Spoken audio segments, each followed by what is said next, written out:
Sanctioned by the Absolute Beginner League from the Nürburgring's Nordschleife. It's the Global SimRacing Channel's Round 2 coverage of the Season 20 Formula Neagle Championship. Now, 2 weeks ago at Phillip Island's season opener, a 7-car train formed early that included pole sitter Michael Hofladezen, former champ Alex Johnson, Lee Anderson, Henrik Kamara, and Louis Lujan. But after the pit stops, 2 drivers found themselves alone together in a man-on-man battle for the victory. Single-time champ David Burns was able to nip multi-time belt holder Errol Num at the line, earning top points. The Green Hell will have today's race looking and feeling very different from that Australian debut, but it should be nonetheless exciting. It's little cars on a big track, and you can see all the Skippy action from green flag to victory donuts live as it happens right here on the Global SimRacing Channel. Good health, everyone, and welcome to another Formula Neagle broadcast. Way up in the press box to bring you our Words Eye view. Adam Young, along with yours truly, Bill Soups on. Joe Peak has director duties with cameras provided by Dougie Beard. Now, the last time the ALL brought its premier series to this German circuit was 4 seasons ago, but that race was held on the Grand Prix course. You need to go way back 8 campaigns to season 12 to find a race at the Nordschleife. On that day, Bastian Hausmann outdueled Quan Tran for the win. Multi-time champ Errol Num washed from 3rd. Henrik Kamara and Ludwig Sauer were there, and they came home 9th and 10th. Outside of the top 20 were well-known names like David Burns, Michael Hofladezen, and Johan Vanderbilt. So since it's been a while since we've been here, let's get reacquainted with today's racetrack. All right, we've got Amjad Yammer to the GSRC Skippy, so let's do a lap around the Nordschleife. Coming up to the north curve, this is a late apexer, but with it being downhill, it can be hard to get it to turn in sometimes. Now we're going to skip ahead to the more critical and difficult parts of the track because we don't have time for a full lap. High Oaks really needs you to ride the curb on the first half and get to the power early through the second. You need every little bit of speed you can get because you won't lift all the way through fluke plots until you hit the Swedish cross. The lift throttle oversteer in the Skippy makes this a very scary proposition, especially with almost no runoff to the outside of the turn. Tuck to the left and get on the binders for Ehrenberg, which will probably be a popular overtaking spot during the race. Once again, try to square off the exit because we've got another long run where keeping your momentum up is important. Skipping across the foxhole, let's look at Oudener Forest. It's a fast entry where you have to keep the car balanced over the crested kink and get it slowed up. As it weaves back to the right, keep downshifting and then straight line it into the slowest left-hand corner. It's got a double apex, and then watch out for the curb on the right, which can upset the car. Keeping those wheels planted means you can get to the gas sooner. A little later, we'll be plunging downhill into Kallenhard. This is another late apexer where the curb tends to make the car skittish, so get as close as you dare, but beware mounting it. After that, you'll fly through a flat-out left-right chicane that will set us up for miss-hit-miss. This fast sweeper is called that because the ideal line is to miss the first apex, hit the second one, and miss the third. From there, it's a short blast to Defense Valley. The right-handed kink on entry can make the car nervous under braking, so practice will pay off here. Once you get the car turned in, slam back onto the power and coax it around the bent exit. Now let's fast forward to Bergwerk, which is a rather unassuming little corner. What makes this noteworthy is the combination of not needing to lift until Steilstrecke and that the track will be uphill the entire way to it. Speaking of Steilstrecke, this is one of the few corners where it opens up on exit instead of tightening. When you come off of it, just straight line all these little wiggles in the road, point yourself to a spot at the crest, and then get it turned into the infamous carousel. Try to keep a consistent speed to keep from flying out of the banking. Then, just slightly before the end, mash the power and let it fly out of the corner. Climbing farther up the hill, we'll hit Vipperman. You'll be lifting through this series of S's, which translate to Seesaw Man. The bumps and the back and forth of the track make it self-explanatory. Stay to the left before you dab the brakes and get it turned into the blind right-hander. The track dropping away means it'll entice you into taking it quicker than the car can handle, so beware. Jumping forward, let's tackle Flansgarden. There's a jump right as you want to be braking, but it doesn't mess up the car as much as you'd expect. The compression of the entry means you can take this double apex corner a lot faster than would seem reasonable. A little bit down the road, we reach the tricky Swallowtail. The right-hander is fast with very little time to set up for the left-hander. If you miss either or both apexes, you won't be the first and you won't be the last because they're tough to nail. Then there's the mini carousel. This is a faster, shorter version of its big brother earlier in the lap. Once you exit, drift the car back across to the left side of the circuit. Gallow Hill is one of the most critical turns on the track. A little lift gets you through the first part, then drift wide and swing it back in while keeping your foot flat to the floor. Unless the car is in danger, try your damnedest to not lift, because this dumps us onto the Doringer Hoa, the longest straight of the track. If we jump ahead to the end of it, you've got a tricky set of chicanes with Tiergarten and then eventually Hohenrang. Get as close as you can to that Armco on the left under braking to open up the entry to the right-hand portion. Then, on the exit, hug the left to set up for the oddly named Turn 13. Try not to hit the barrier on the apex, get on the gas, and as long as you survive all that and more, you've finished a lap around the Nordschleife.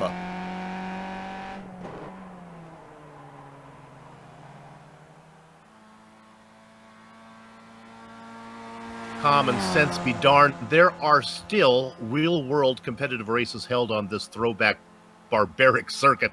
Let's ask the civilized Adam Young his thoughts about this place. Civilized? Soup, how long have we known each other? Why would you put me and civilized in the same sentence? All right, so anyway, Nordschleife, the Green Hill, running the 14.17 mile layout, 154 turns. And I actually had a good conversation just yesterday with a guy and talking about this track, and it's like memorizing it's almost impossible. Like you just, it's all muscle memory, and it's the guys that know this place and can just do this like their eyes shut thanks to muscle memory are the ones that usually succeed here. And that's what you're going to be looking at here for today, because every time we come here we have names like Hoffade's and we have names like Burns, names like Euro Num up there ready to go, because they're the guys that know this place the best. Indeed. These little skippies. It'll be an interesting race here with Adam. We've done these before we look at the points. It's going to be a lot about just sticking in the draft until we're only going to see, I think, 6 laps until we get to that long straight before the finish line.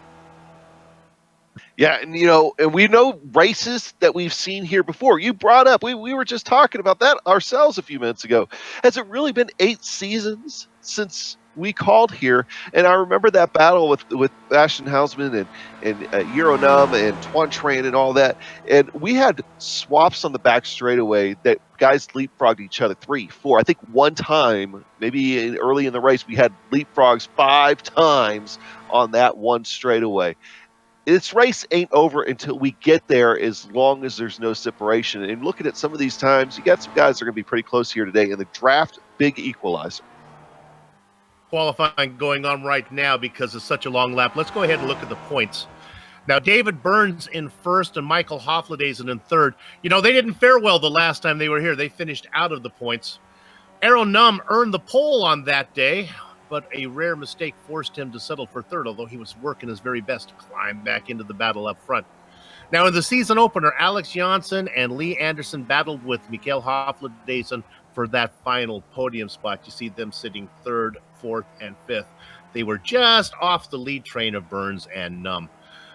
Be interesting to see how that plays out. I think most of those drivers are here today, so we're going to see them.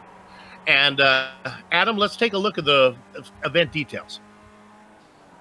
Yeah, and on the event details here for today, we're expecting a 40-minute race. Now, that 40 minutes is really going to come into play about how many laps we get here today. Are we going to get 5? Are we going to get 6? We'll see where we come in on that one. But I believe this is round 2 now. Isn't it, Soup? We're on, I believe, round 2. Open setups, 51% fuel. So they actually, I think, adjusted the fuel for this race as well because it's so large. I actually think it's about 70-something. But that 17 instant cap, I'm pretty sure that is still definitely in place here for this afternoon. I'm pulling it up. So they start getting penalties at 17 and DQ at 24. And they are introducing that faster pair that we've talked about before. So you get one do-over in a sense, but you want to keep that car on track as much as possible because putting a wheel off here can be disastrous. Round 1 was so exciting that our graphics guys thought we'd highlight that one more time. It was indeed an exciting race in the season opener at Phillip Island. All right, we've got all the technical stuff out of the way. Adam's real world job is a TV weatherman. Let's go ahead and put him to work right now. Let's see what we're dealing with here in Germany. Oh, Soup just loves that. Hey, partly cloudy skies, 64 degrees. Track temperature, not that much different than the air temperature, sitting at 70. Winds out of the southwest at 11 miles per hour. It'd be interesting to see what that does on some of the longer straights. So, and humidity at 52%. So, yeah, they'll be able to get good, decent horsepower out of these machines. You know, what horsepower they put out there to begin with. You've never seen Adam Young work with magnetic clouds as he puts them up on the metal board there. That's some good high quality TV on right now because it's so long. Mikel Hofladays and sits at the top of the chart. A lot of the drivers have put in their times. They're sitting in pit lane. We're looking at Errol Num way down in fifth. Don't let that discourage any of the Euro Num fans out there. This is going to break up into a pack, and you can guarantee yourself that he will be up in that pack. The driver in pit lane now, we don't need to look at him. Car number 123, Sebastian Schultz. He looks to be really quick. He has a nice I rating that's really high, I think above 5,000. We'll keep an eye on him when we get to go racing. There's former champion Bambi, Neil Bamber, well down the order right now in 31st.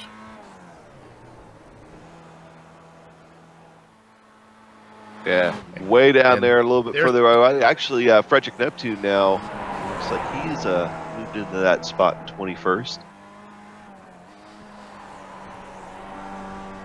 There's Christopher Garros. He's always battling for the F2 championship that they have here in Formula Neagle. For drivers under 2,500 in I ratings. 33 drivers have put in qualifying times. There's still quite a few that did not. Not unusual here, right, Adam, to have a hard time getting the time in because you got to be clean, and that's a long way to go.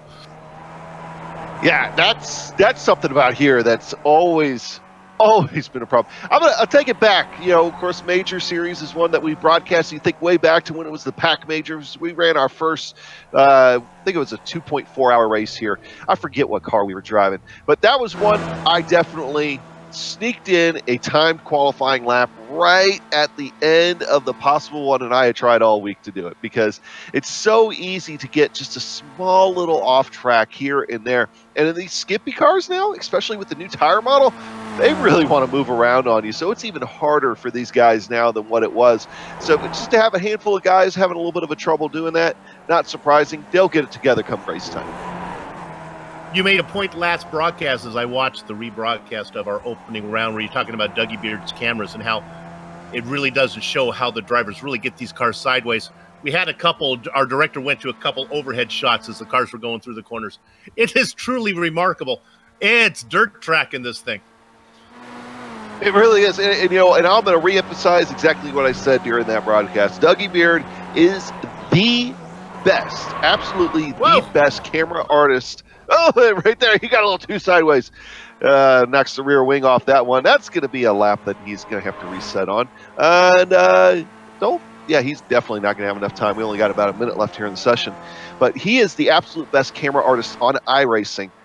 And it's just one of those things that's really hard to capture what these guys do unless you're looking just top straight down onto these cars. It is just amazing how sideways they get now. Our director was on board there as we saw Crook get, well, very sideways, but on the corners before you can see the car get very, very loose. That rear end coming around. The guy's really working it. The new tire model. I think making it fun to drive, making it fun to watch. Oh, yeah. I mean, they are a blast to drive now. Whenever I get a chance to drop in the Skip Barber, like at Road Atlanta last season, I was able to get out there with these guys. And it is, at Road Atlanta especially, you know, just to get up to the top of the hill up there, it's a ton of fun to drive and try to keep that thing going. Well, if home cooking means anything, it should work for the Strudelmeister, Thomas Cook, because he's racing in his home nation here.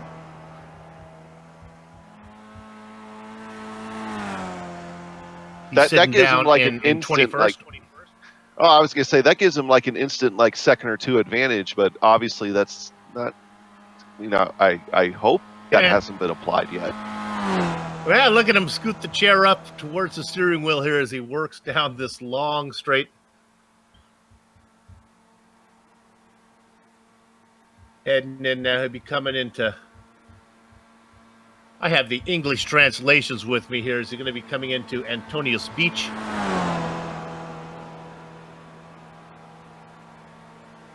This is kind of the first corner here. Then you'll see how quickly the finish line is on this long straight. They just do a couple little corners here, and the finish line is right away. It'll give us a good opportunity. Maybe we can stay on kick all the way through here, and we'll see exactly where that finish line is. Look how long the straight is.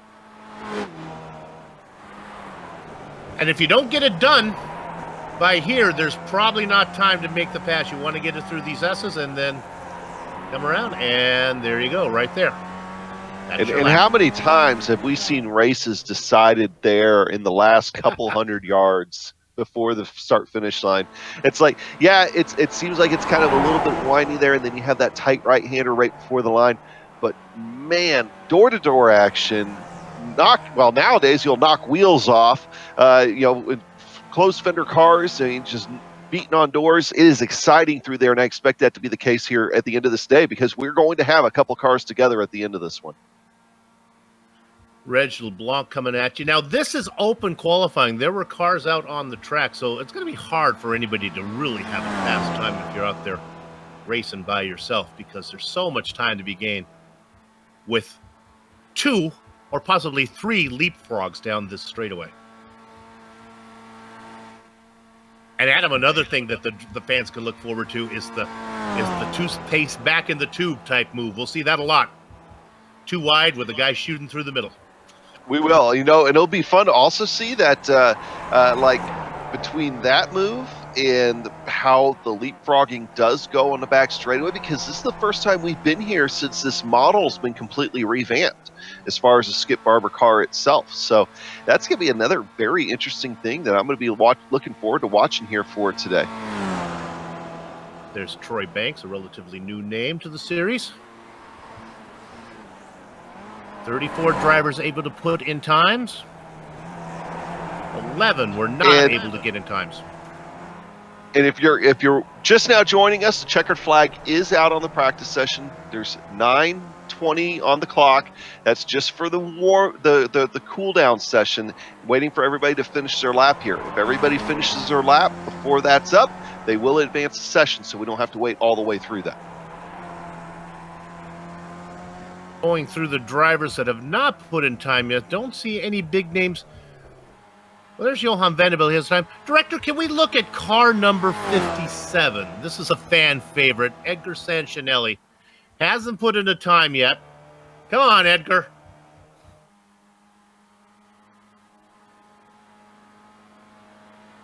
You know what? Maybe be interesting. Let's take a look at what Aero Num is on. He's sitting, car number 78, sitting in 5th right now. Again, by himself. Yeah, and I really think that you need a draft in order to get down to that 801 territory that Hoffadeisen was in. And his familiar number 78 with the Bushfink colors painted on the car. Ooh, he's wheeling that thing. He sure is. One more corner. He thinks he's got something here. He is pushing it to the limit. Yep. Yeah, very small improvement. He got 803.051. Yeah, I'm thinking that he had to have a draft to get down to that 801 there.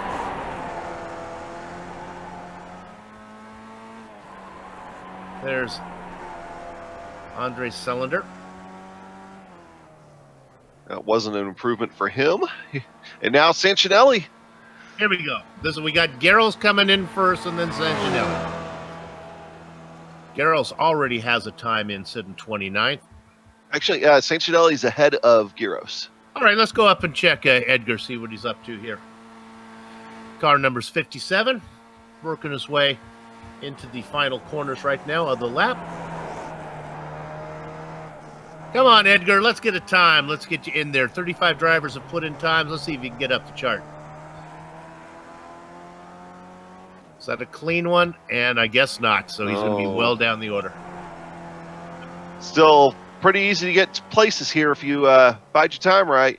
And Christopher Giros, looks like he improved his time just a little bit. A few more drivers out there. There's another guy who always runs. Well, look at this, sitting 13th. That's a great qualifying time for Josh Brain. Ooh, it's not Josh Brain we should be watching here. It's the Alex Janssen. He's in that draft.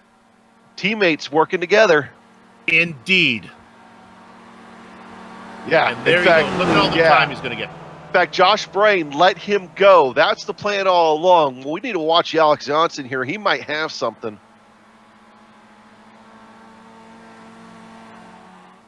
Former champion. Was racing for the win in the season opener. And we talked about having a hard time putting in a good lap when you're by yourself. Look at him work these corners. I'm assuming this lap is clean. This could be fun.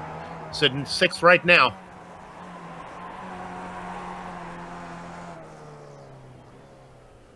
An 8:03.2, and he does not improve. Try as he might. Yeah, he definitely had a little something going there. He improved his time, but not the position. Difference, our top qualifying spot, just a tick under 8 minutes and 1 second. Let's go to the grid right now. It is indeed Mikael Hofladeson on the pole. He's going to be flanked by David Burns, who was a 1.5 seconds slower. Sebastian Schultz, the newcomer with that high I rating, sits in third. Lee Anderson outside of him. Aaron Numa and Alex Janssen, 2 champions, fill up row 3. Newcomer Yunus Kayakayela in the 7th spot. He's going to be flanked by Lyndell McMurphy. Veteran Vincent Bream sits in 9th inside of Wojciech Podorczak. Adam? All right, going to 11th position, find Ludwig Sauer, another long-time ABL driver. Eric Lukel alongside him. Josh Brain, who we just saw finish up. Johan Vanderbilt coming in at 14th position. He's had a good, strong season here so far. We'll see if he's able to get a few spots. Tom Depke, 15th. Henrik Kamara in 16th position. He's had some good runs here in the past. We'll see if he can climb up the order. Kurt Crump, Nico Roman, Matt Tempest, Andre Salander will make up the top 20. Blackjack, the Strudelmeister Thomas Hick inside of Elise Wojtek in the double duck spot. Christopher Garris and the Trident Frederick Neptune in 21st. Timothy Nylander in the quarter century mark. Greg LeBlanc after him. Reggie LeBlanc after him. 27th and 28th is Scott Dawkins and Christopher Crook with LRL. Luis Rodrigo Lujan in 29th and 30th. It's Neil Steffens. All right, so let's go ahead and go 31st on down, and then there we'll find Andy Saunders. Neil Bamber, I'd like to see Bambi up there a little bit higher, but not today. Aaron Law, Richard Bloom will make up row 17. Row 18 will be Troy Banks and Scott Angelo. Rodrigo Capoletto and Neil Smet will make up row 19. They did put down times. Now, Rob Hopp and Luis Marga are listed in row 20, but they are also not in the session. I don't see them getting back into the session. So just imagine everybody else out here just kind of bumped up one row.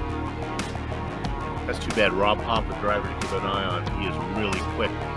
What makes it interesting here for me is we look at these last guys, Sanchinelli, Thomas there, and Eric Blixt sitting down there in the final spot. I want to keep an eye on this guy, car number 123, Sebastian Schultz. Don't know a lot about him, but he looks to be quick. He's a new name, and that's always exciting.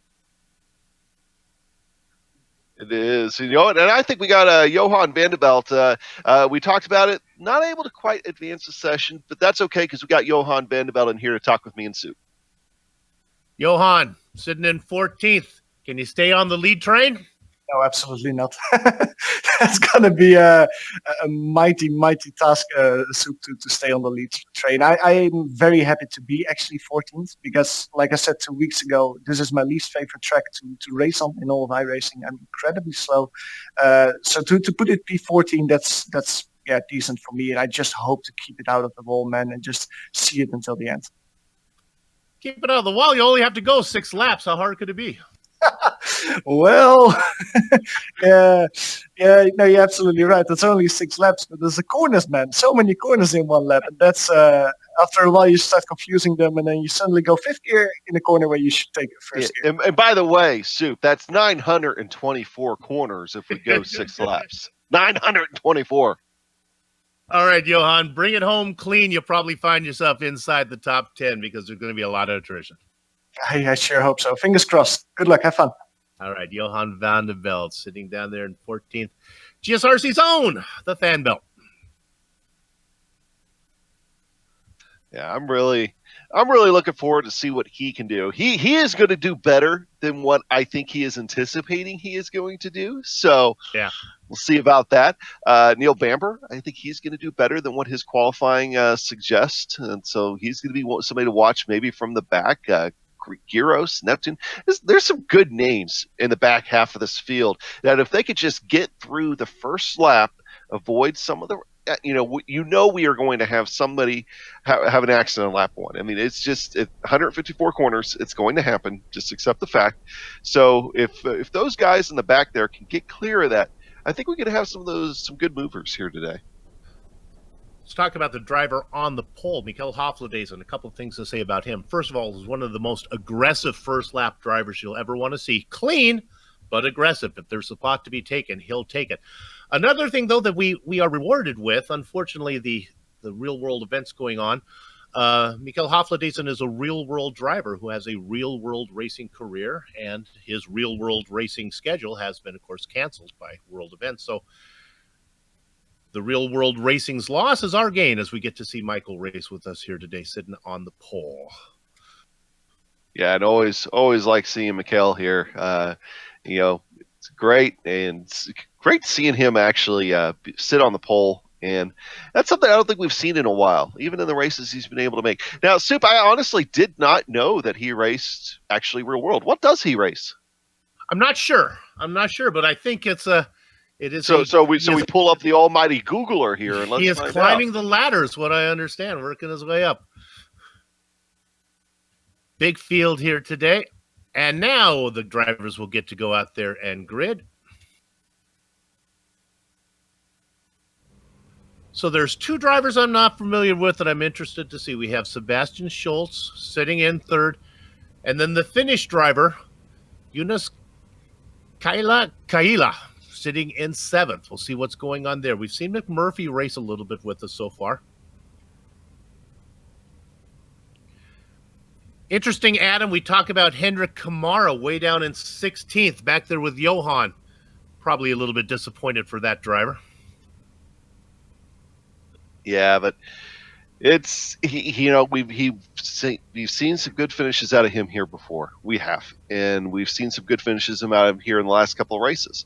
So 16th, yeah. As long as he can get some clean laps, I think he's going to be okay. It's crazy to think that he's 8 seconds off the pole, and I am telling you, he is going to be okay. You'll see fans a lot of passing opportunities here. These little skippies, they don't get up to speed that much. So a lot of these, we talk about, we talk about the long straight right before the end of the final corners, but there's passing opportunities all through here.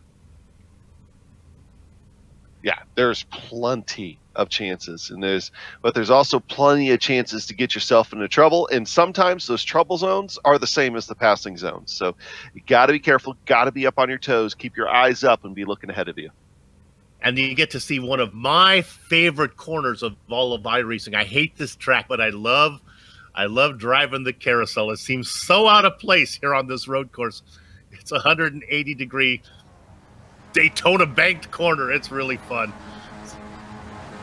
All right, you can hear the engine start to harmonize. Yeah, they're at the chicken steak covering on the cows. The horses are out of the barn, and it is in his flat black machine. Mikel Hofladezen leading the stampede down into the first corner. David Burns behind him. Sebastian Schultz in 3rd. Lee Anderson and Errol Nunn round out your top 5. Looking at a lot of guys here. Most far able to get through the first couple of corners. Actually, just as I say that, I see Thomas Kick picking up some damage back there. Pre-race interview, Johan van der Velde, well, he made it about 20 seconds before he had trouble. Oh, and Henrik Kamara was one of the other ones that had some trouble there. He's probably going to have to take his fast repair to continue on. I want to correct myself. Timing and scoring was slow to update. Johan's still out there racing in 12th right now. Apologies to my booth partner. Up in front, it's still Hofladezen, Burns, Schultz. There is a gap back to the frosted purple car of Lee Anderson, with Errol Num now under attack. This is for 5th position with Alex Janssen, 2 former champions going at it. But look at this train. I mean, you got Mikkel Hofladezen up there, and then you got David Burns' Schultz up there, and just that lead 3 cars. But you still have Lee Anderson, Euro Num, Janssen, and Jonas behind them still in that drafting range. And then the guys behind them are still in drafting range of Jonas. That's Lyndall McMurphy, Vincent Brem, Sauer, and Lukel trying to make a move on Sauer. We don't need to go there, but 2 more drivers having trouble. Andre Salinger having trouble. Also out is Timothy Nylander. They get together. And I was seeing that Henrik Kamara, instead of taking his fast repair, he's just decided to call today. Watching Thomas Kick, missing some action behind him. That's solid. Okay, that's Nylander. That's the action you were talking about just a minute ago, Soup. I need to learn how to be live. For the record, that hasn't happened to me in a while.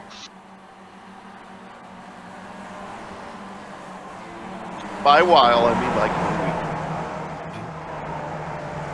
The back half of your top 10, you see it on the tower there. Alex Janssen hanging on to the back of Errol Num right now. But the other driver, go ahead. We should probably go to it because he knocked all 4 wheels off the car, or at least where the catch was on him. Jacek Podacek has just destroyed his automobile. Happened about 2 minutes ago. Boy, and there I'm telling you, this first lap has seen its share of carnage. Drivers are falling left and right. None of them really up front. Maybe perhaps the biggest name of Podacek, and Kamara, the big names.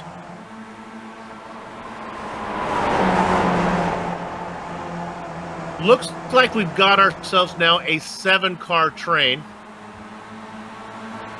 Jonas Kiela, the last car out there, running in 7th, trying to hang on. Yeah, they're getting ready to have their first trip up that long straightaway coming up here in just a few minutes.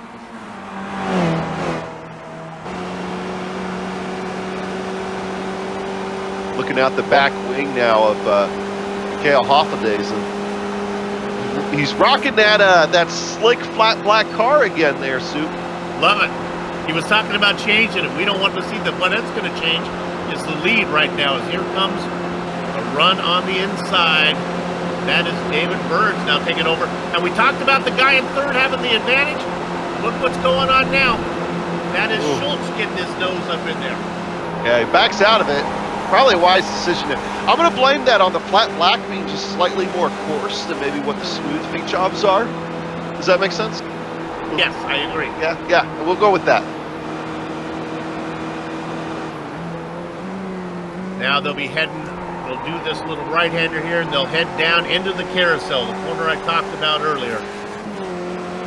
This is fun, and it's trickier than you think. Whee! All the drivers keeping that low line, right line. There. It's way too much, Soup. What I always found interesting about the carousel is just how easy it is to get a wheel off the banking or on the differential banking, especially in these lower powered cars. It'll just send you right around. So see, that was Capoletto sitting the wrong direction. He's taking the tow back to the pits.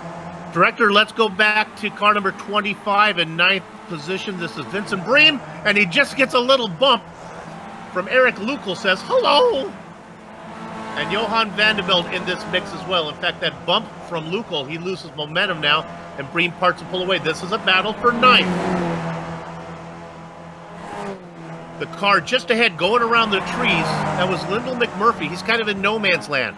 He's not with the lead 7. And he's just ahead of this 3-car pack. Still working lap number 1. The leaders working their way through Little Well right now.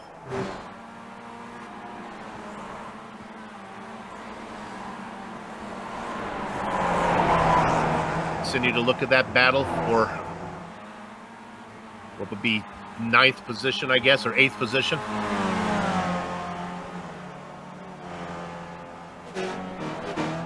I was right the first time. Broke it up a little bit here. Yep. Oh, and by the way, a little while ago, and this one might be too far to go back, but Ludwig Sauer put it up on its roll bar. He's probably going to be done for the day.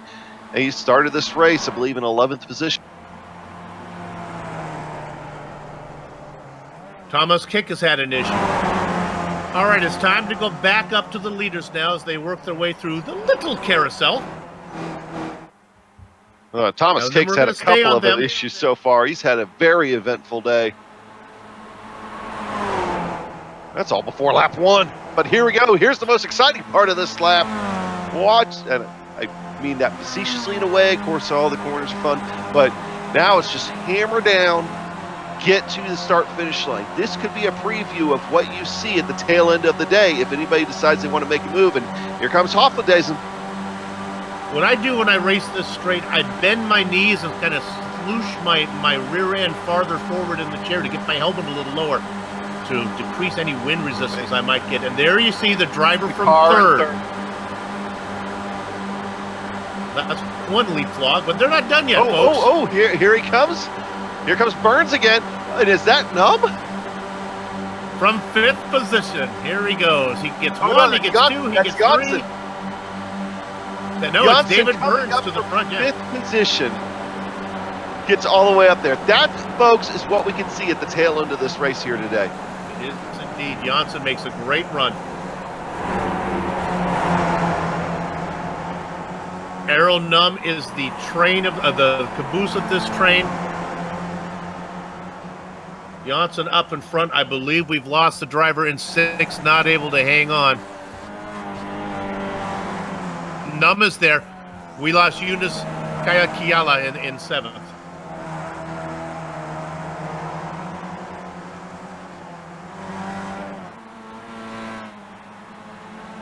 So now we talked about Lyndall McMurphy being in no man's land. Well, that's not the case anymore because Eric Lukal has caught him. So now Lukal working on the back of McMurphy for 8th. Vanderbilt in the mix as well. Vincent Brain.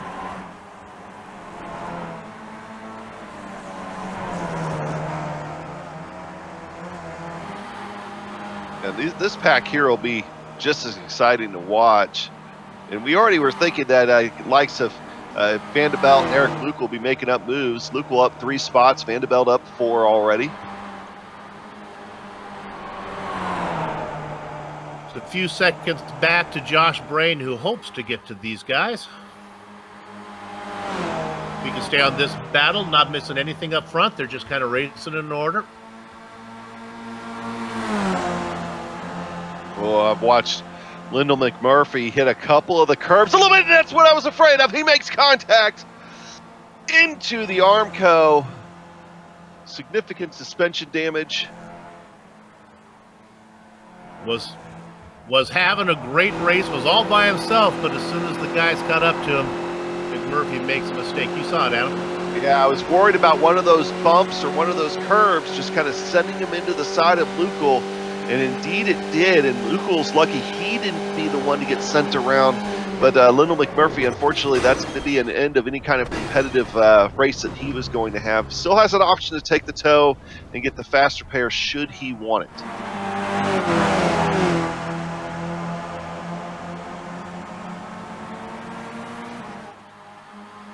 In fact, watching guys taking faster pairs, Luis Lujan joining the crowd again, and looks like Ludwig Sauer getting back on track.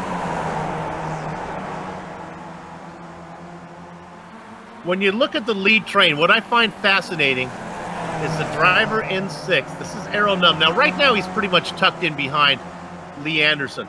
But there have been times where Aero Num is a good 15 car lengths back, especially when the 5 cars in front of him get really close. I think he knows that he doesn't have to worry about staying together, staying on the train, and he tries to give himself as much breathing room as he can between these guys. He's tucked up behind him right now. You know exactly what Euro Num is doing. If he's able to here, I think it's a big... Oh, actually, that got a little exciting there for a moment. That was... A minute ago, that was okay. Burns and Hoffade's okay. So that was still looking like I had to look at something else a moment ago. But Euro Num, if he can somehow pit a lap early compared to the other guys and still make it to the end, Euro Num is going to do it because that's what Euro Num does. And he's just kind of lagging back there, just hanging on the draft, knowing that if he could just kind of make his pit stop similar to those guys, he'll be up there in the mix for this thing at the end. Oh no.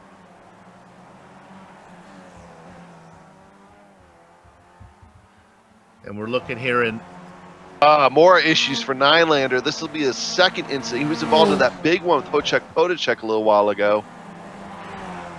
And also, he also turned Capoletto a little while ago. So this is his third incident of the race.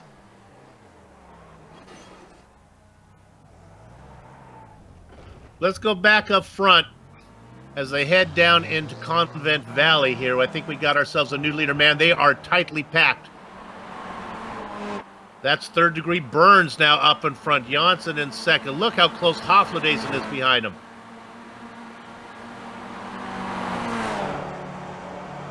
And speaking of Potacek, he has returned to the track.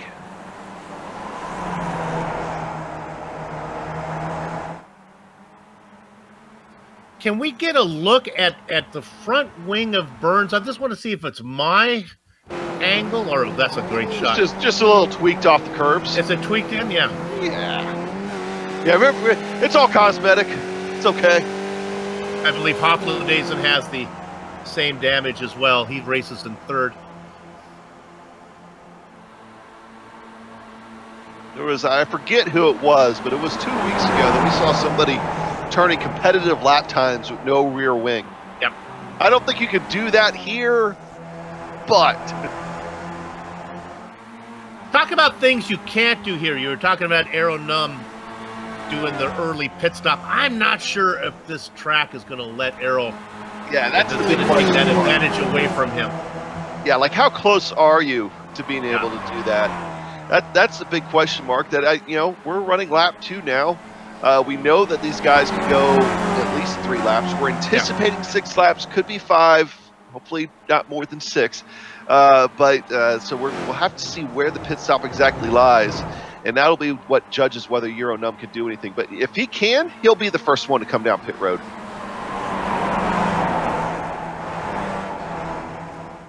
You're looking at the best battle on the track now. There is another battle back in 13th position. But again, it's not all that close. The cars are beginning to spread out a little bit. That's Nico winning Roman and Elise Foytek.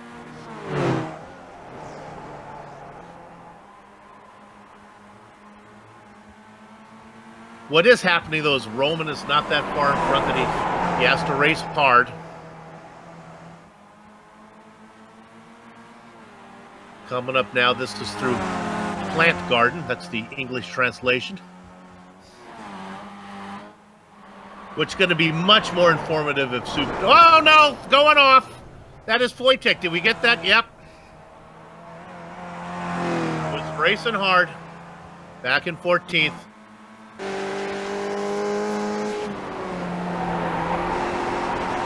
Car just gets away from him, and he gets it in the German sand, and there was no coming back after that.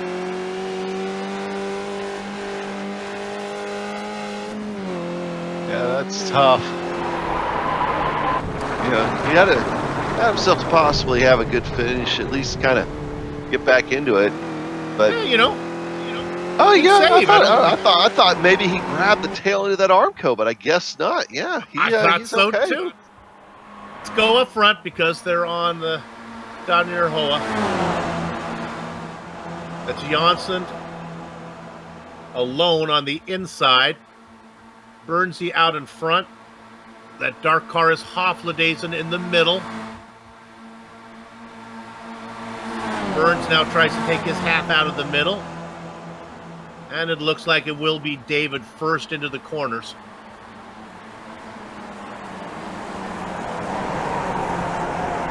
Schultz, Anderson, and Numb. This sitting back there,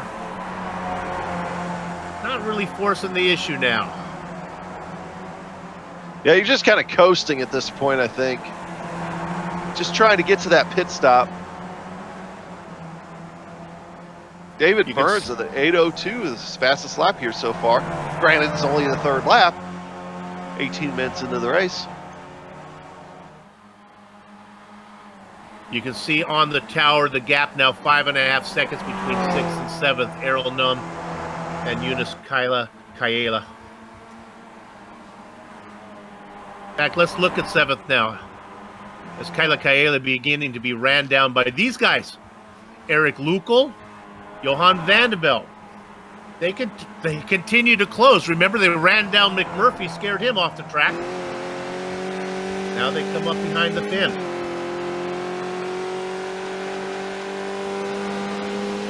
Our pre-race interview, Johan Vanderbilt started in 14th.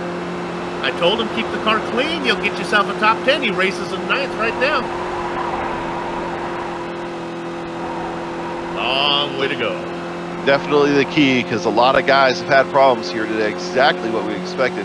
I went back and looked. Nylander's actually been involved in 4 different incidents here for today. So very, very, very active race for him.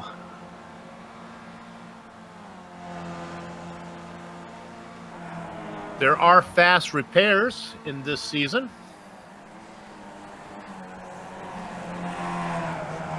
And so far, from at least what I've been able to tell, the only one that I could really find that hasn't taken advantage of that fast repair that of significance, well, guys that we thought would have a good day, has been Henrik Kamara. He was just kind of one and done. He didn't want anything more to do with it here today. And I mean, the green hell can get underneath your fingernails like that too.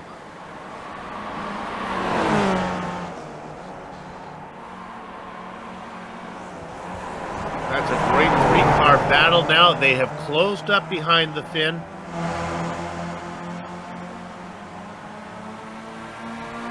Look at Vanderbilt back there looking for a way up. In fact, Lukel has made the pass. Lukel now up into 7th, the white car.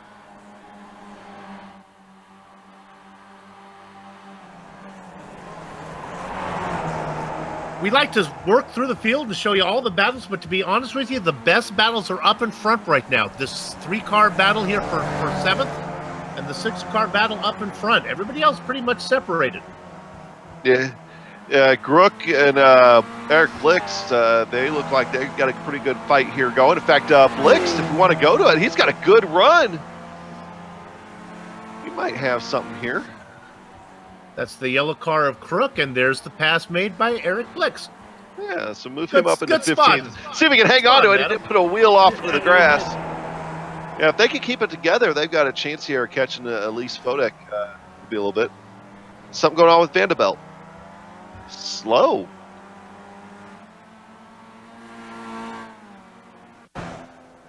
He has lost. Now he is down in 11th position.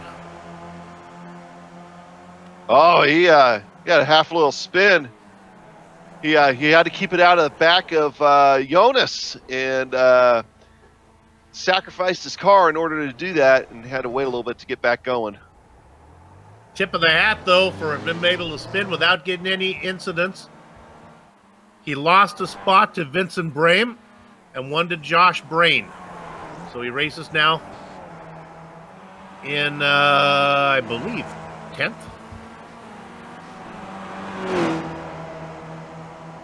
So now it's a 2-car battle with Lukel and Luke up front. Here we go. More active drafting up here at the front. Well, Lee Anderson, we talked about him sitting back. The Frost car has now worked his way up into the lead. Janssen, Schultz, and Numb race 4th, 5th, and 6th.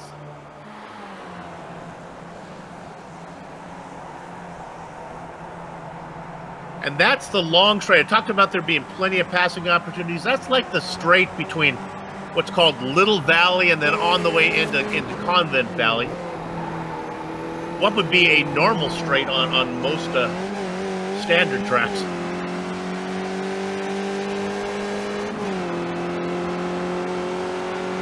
Ludwig Sauer having more problems. He probably to be done for the day. That'll be his second faster pair. Same with Richard Bloom. I think he'll be done for the day. Looking off the wing of Lee Anderson as they work through High Lookout.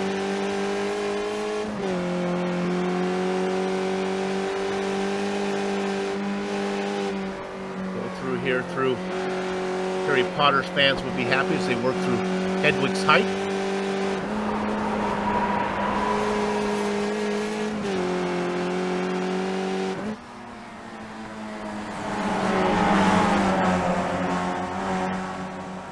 Now the right-hander that I believe is Littlewell. Soup right now has his book of 154 corners sitting in front of him. And With he's the going English through the translation, page. baby. That's right. Each one. See, he's trying to outpace Joe for knowing the most corners in iRacing. I can read a map. If I could only have the map with me while I race the course, I would do better. But every time I look down, oh, going wide back there. That was How did he not lose any time over that? Well, heck of a job to hang on there from Hoffadezen. You know, I just got an idea for me to pick up. If I get my wife to sit next to me with the map in her hand and do it like a rally race, you know? She'd want me to Yeah, but pull what over and ask for happens directions, like in a rally race that the wheels come off the thing? Anderson going wide. He's going to lose 1, 2, 3, 4. And Errol Numb says, I'll just tuck in here. I think I like where I am. Anderson tucks back into 5th. And considering what the other end result of that could be, I think he's okay with that right now. All right, let's stay on this now. Look at this now. This is a fun shot. You see, they're spread out. This is the most they've been spread out. I don't think it's really as dire as one might think. Look at Hofladezen in the tow behind Burns as their room. Both of them come by. Hofladezen and Janssen swing by Burns. Oh, and another fan favorite is out for the race. It's going to be Christopher Giros.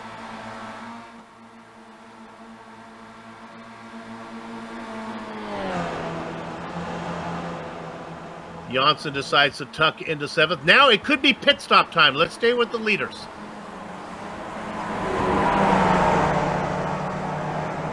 One coming in. It is it's the dark car. It's David Burns. Don't short fill, David. Indeed. I'm not sure that Burns is going to be happy with this. He's going to have to do a lap by himself. That'll be a tall order. Hey, hey, we're seeing Eunice take tires. I wonder if that's inexperience in the league. Yeah, that very well could be. Hey, not to call him out on something like that, but that very well could probably be what it is. But David Burns, I mean, I wonder if he's pulling a page out of Euro Num's book here. He figured he could make it, so he is going to give it a try. I mean, why not? Well, he was the second fastest qualifier. He must feel confident in his speed. I don't know if he's going to be faster than those guys as they work as a team. But what Burns can do, though, traffic maybe not the worst thing that could happen to him right now, as he'll find somebody to race with. In fact, he's right behind. If we look at Burns, he's right behind Vincent Bream. Those guys are teammates, as a matter of fact, even though their cars are not colored the same. They are the two stupid dogs. And again, that's the name of their team. If you're new, I wasn't saying anything disparaging.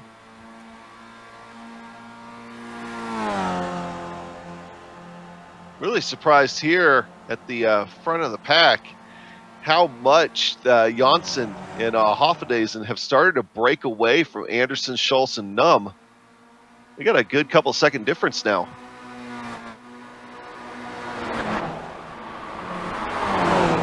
Well, what you can do is look at the tower, and that'll give you the accurate time. You see that it's 18. Is that correct? 18 seconds from Hoffenheim to Burns. I guess that's what it's saying. Well, why is Soup always pointing out the obvious solution? Well, you can watch and see if that's going to go up or down. Yeah. Here comes Janssen.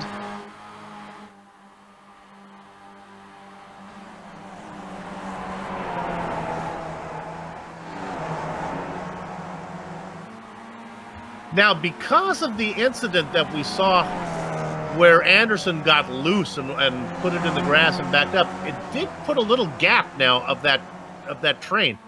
1.7 seconds from Hoffenheim back to Anderson.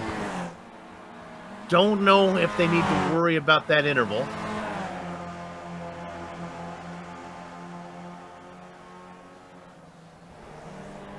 Again, you look at the interval from Burns in 8th. It's staying right about 18 and a tick, so he's not losing any time. Yeah, but not really gaining it in leaps and bounds either. These pit stops here, especially for that back three, just got more critical, I think, because that's going to be their best chance, I think, to gain a lot of time. Burns now gets around Bream. Actually, into 7th. Janssen there, even though he's in the lead, he didn't have the greatest of corners there. That kind of slowed him up a little bit, so that moves Anderson back to about 1.4 seconds back.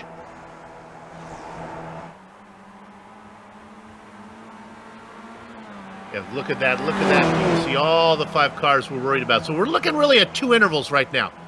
The interval from Hoffenheim back to Anderson, and then the interval from the leader back to Burns. It's now 18.6. It begins to grow back to Burns as there's a pass for the lead. And a pass for 3rd at the same time.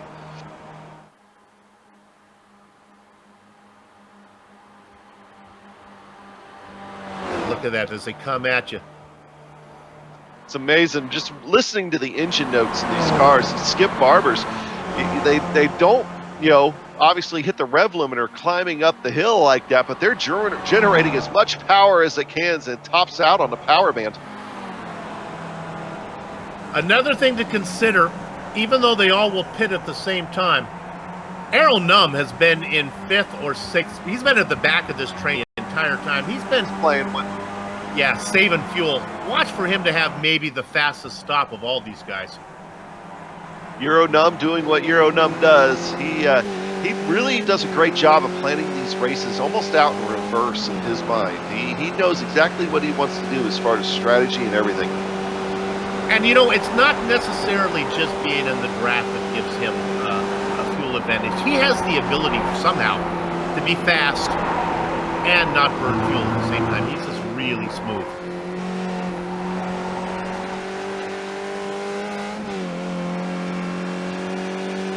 We are working lap number 4. Pit stops this time from everybody who didn't stop the last time.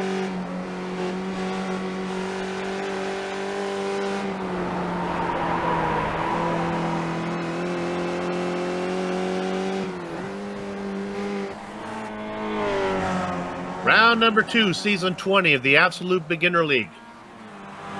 Sanctioned by, the Absolute Beginner League Formula Neagle.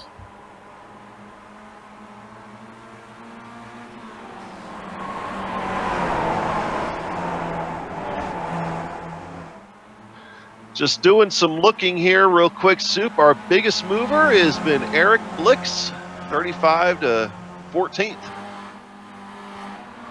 Let's tune on him. I'm right now in 15th, just ahead of Kurt Crum. And him and Crum had a good little battle there for a little while, and once Blix got ahead, he's kind of maintained that safe distance, that social distancing, except six car lengths apart. They're not practicing that up front, but yes, indeed. The difference between these two drivers is Crum started in 17th and pretty much racing in the same place he was when he gridded up. Not the case for Blix.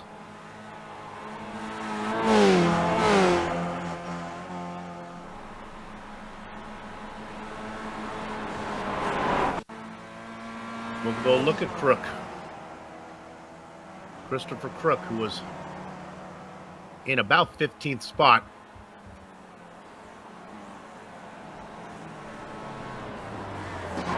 You know what? He just slowed down. He just slowed down, and Neil Stephenson had nowhere to watch.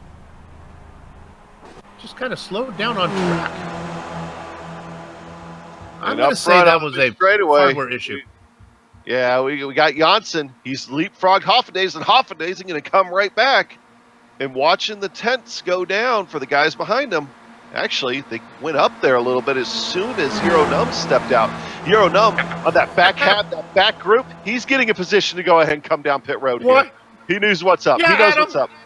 Why all of a sudden Hero Num decide he doesn't want to be in the back of the line? Exactly. Pit stop time? Yeah, God, he's so predictable. It's frightening. So here he comes, Hero Num. Predictable, but good. Yeah, I know. Oh, everybody got super aggressive right there. Usually one of the most boring things to watch is oh my goodness, almost getting into the back of Janssen was Hofladezen. One of the more dull things to watch is a pit stop on iRacing, but we're going to stay right here right now and see who pulls out first. The lead car is Schultz, and Schultz goes. Did Hoffendays get out front? Hoffendays got in front of him. Hofladezen, there we go. Ooh, now that car in the mix. That's Burns. It's Burnsy. Burns is there.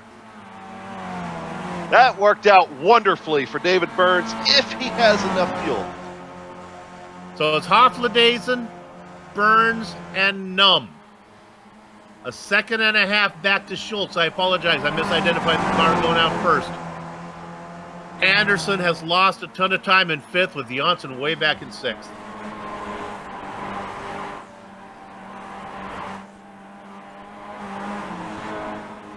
And Adam, look at the clock.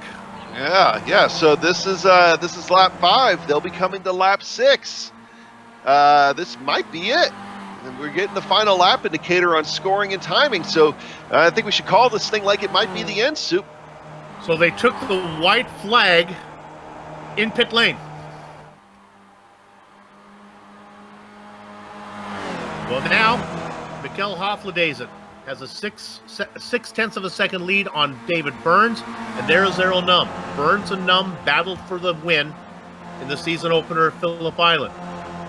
Hofladezen was in the battle with Alex Janssen for 3rd. The only driver not in the Phillip Island upfront battle was Sebastian Schultz, who's making his series debut. He races in 4th. Yeah. What a heck of a debut. Even though, 4th, 5th position, doesn't matter in a series like this. We always say it. We're going to say it again because we haven't yet today. It's the absolute beginners league, but these guys aren't beginners. I mean, this is an absolute top-notch league with some of the best skippy drivers you're going to find on iRacing. And Schultz comes in here and looking like he's going to have a top 5 today. Okay, Hofladezen was in his box for 10.5 seconds. Errol Num, 9.8. You talked about David Burns and short filling. 8.8. 2 seconds shorter than Hofladezen. I don't want to make drama where there may not actually be drama, but that worries me. There is a bit of a randomness to Skippy pit stop times, but 2 seconds is considerable. And I'm going to give him a hard time about it till the day I die, or stop iRacing, whichever comes first. But I'm going to get, David Burns, there's a bit of randomness about how much he's put fuel in the tank too before in the past. So gotta hope that he got enough. So you're saying there's a randomness to the speed that the fuel goes in and a randomness to David Burns' arithmetic skills. I mean, that is, you remember old Piers Cocky, right? Yeah. Who, Piers, we love you, buddy. Come back sometime. But, you know, him and David Burns are kind of in the same boat there for a little while, so. All right, it looks like we have a 3-car battle now. Hofladezen, Burns, and Numb. I don't know if Schultz is going to be able to make up 2.5 seconds. Not unless these guys start battling side by side through multiple corners, which is a possibility. Don't count him out. But if he gets back into it, that's going to bring Lee Anderson, you know, and Eric. Well, Eric Lukol, he's too far back. But man, I don't know. This is going to get exciting, Soup. Here, this is memories of 8 seasons ago all over again. Just replace a few of the names. Indeed. All right, looks like Burns. I think any question about fuel can be answered by this move. As Burns moves to the lead. If there was an issue with Saban, he would not make this move. Adam, usually when you come to the final straight in a draft track like this, you don't want to be up front, but here the drafting is so long. I mean, you can be up front, be passed, have time to come back. In fact, and that's why I'm not too excited about this pass for the lead. Yeah, Burns is back in the lead. I don't want to be in the lead right now. Like, if there's any question at all about his fuel, he definitely doesn't want to be in the lead. Yeah. But Numb, he is in the slot right now. As we go through the carousel, looking at Nico Roman, another fan favorite, having a problem. But Numb's sitting in third. I think he is in the catbird seat. We've seen it time and time again. We've seen it already here today. I think if he can get a good run out of the mini carousel, he is going to have a heck of a run here in just a few minutes. So we'll follow those 3. I don't think much is going to happen until we get to the mini carousel, and then we'll watch as they work their way down Donington Hoa for that and into the checkered flag.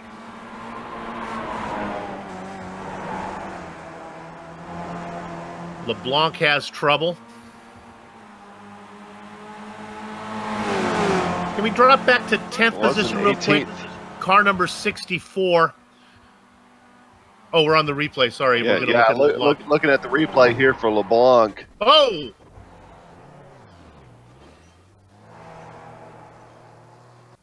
Now we come back to our leaders. Say that was almost a bigger issue for Frederick Neptune. Frederick Neptune apologizing too. That's a heck of a ride. Potechek still gets the ride for the day, though. He knocked all 4 wheels off the thing. As we'll finish up a few stories here, let's stay on the leaders, but I'll just talk you through a few things. Van de Velde sitting in 11th after his issue. One of the great runs is Eric Lukol, who has worked his way up into 6th now. Don't think he has anything to get up to Schultz. And now we're going to focus our attention up front.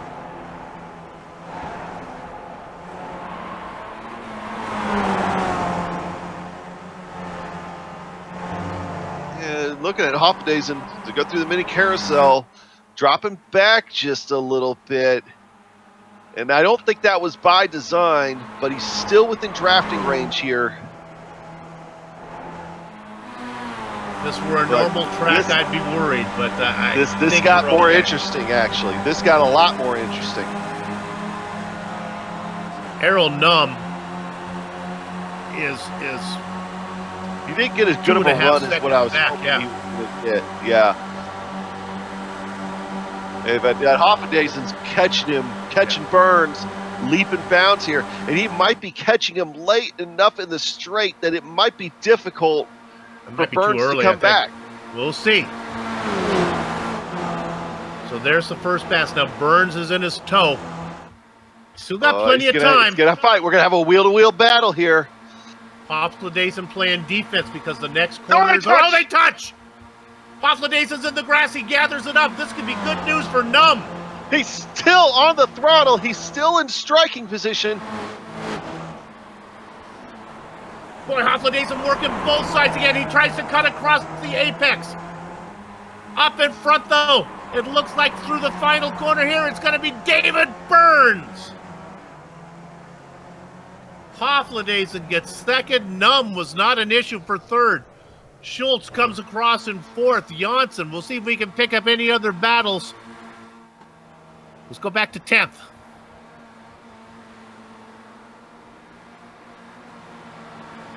Oh, look at it. At Brain and Jonas. Something must have happened. Jonas is up there, and he started this last lap in 12th position. Brain working on him one more corner. Not enough. A top 10 finish for the Finn. Brain gets 11th. Let's look at Kurt Krum. That is Eric Blix on the inside. Blix will have the preferred position in the dark car. They almost get together. Krum fighting back, but he's going to run out of real estate. Oh, the grass! Oh!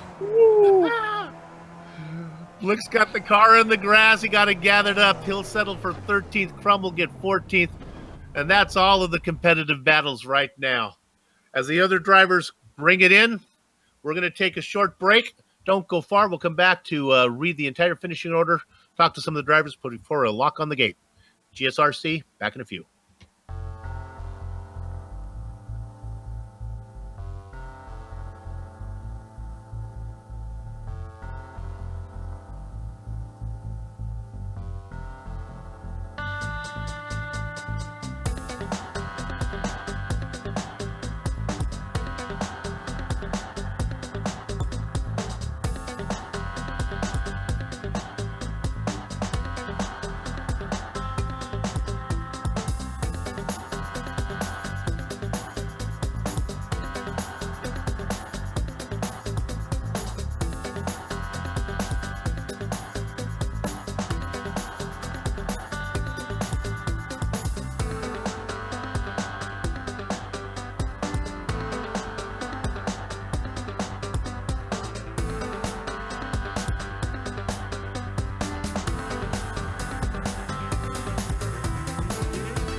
Sanctioned by the Absolute Beginner League. You are watching the Nürburgring Nordschleife's Round 2 GSRC's coverage of the Season 20 Formula Neagle Championship. Let's give you the finishing order. David Burns goes 2 for 2 so far this season, as he wins here, not only Phillip Island last week, but today in Germany.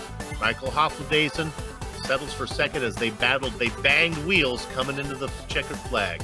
Errol Num is in third. Sebastian Schultz and Alex Janssen go fourth and fifth. Lee Anderson's mistake mid-race cost him any chance at the win. He finishes in sixth. Great run from Eric Lukkel, up 5 spots into seventh. Vincent Bream. Johan Vanderbilt gets that top 10 we talked about. Rounding out the top 10, newcomer Yunus Kayla in 10th. Yeah, going into 11th position. And just to give you a perspective of things and how long the lap is here, 27th and 28th position, well, actually 25th. They're just now finishing up the race, so they're coming across the line. Josh Braden in 11th, Matt Tempest in 12th, Eric Blix and Kirk Krum. Great battle between those two coming to the line. That's 13th and 14th. Elise Fotek in 15th. Nico Roman 16th. Timmy Ninelaner. Timmy had an eventful day. 17th, 18th positions to go. Neil Bamber. Scott Angelo in 19th. Hocek Podacek, who probably had the craziest wreck today. He's in 20th.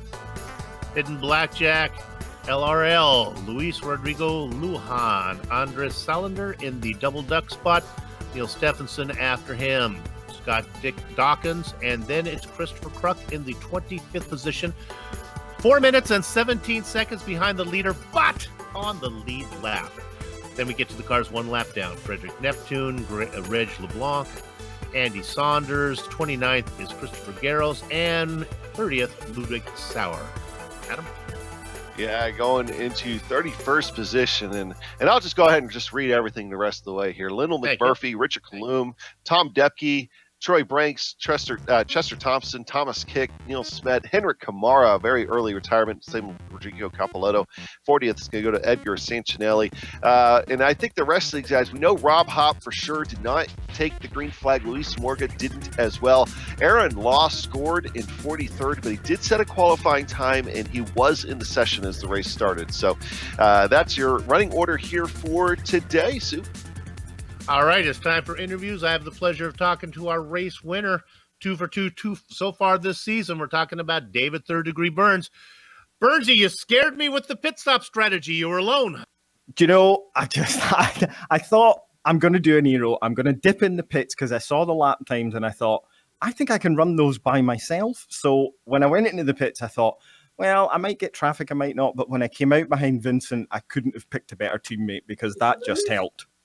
We noticed that. I thought that worked out pretty perfectly for you, as if you planned it. All right, let's go to the final corner. Well, actually, the run down that straight where you're banging wheels.